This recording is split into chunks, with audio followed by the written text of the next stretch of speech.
இன்றைய புனிதர் புனித கான்ராட்.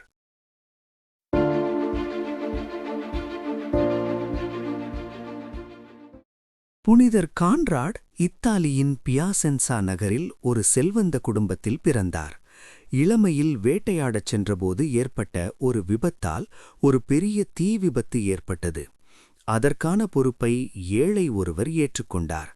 இதை அறிந்த கான்ராட் மனமாற்றமடைந்து தனது செல்வங்களை ஏழைகளுக்கு பகிர்ந்தளித்து இறைவனுக்காக முழுமையாக வாழ தீர்மானித்தார். அவர் உலக வாழ்க்கையை துறந்து தனிமையில் தவ வாழ்க்கையை தேர்ந்தெடுத்தார். பின்னர் சிசிலி தீவில் உள்ள நொட்டோ பகுதியில் குகையில் வசித்து ஜெபத்திலும் தவத்திலும் முழுமையாக ஈடுபட்டார்.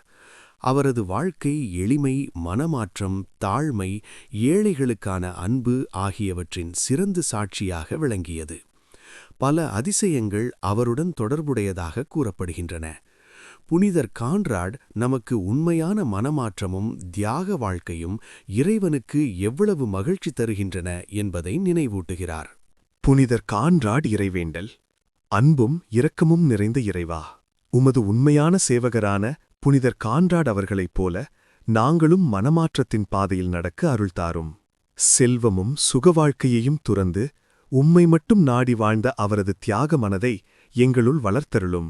எங்கள் தவறுகளை உணர்ந்து மனம் திரும்பும் துணிவையும், ஏழைகளுக்கான இரக்கமுள்ள இதயத்தையும், தாழ்மையுடன் ஜபவாழ்வு நடத்தும் ஆவியையும் அருளும். உலகப் புகழை அல்ல, உமது சித்தமே நிறைவேற வேண்டும் என்ற ஆவலை எங்கள் உள்ளத்தில் வளர்த்தருளும். தனிமையிலும் துன்பத்திலும் நம்பிக்கையுடன் நிலைத்திருந்த புனிதர் கான்ராட் அவர்களின் முன்மாதிரியை பின்பற்றி நாங்களும் உம்மை நம்பிக்கையோடு பின்பற்ற எங்களுக்கு அருள்தாரும். ஆமேன்.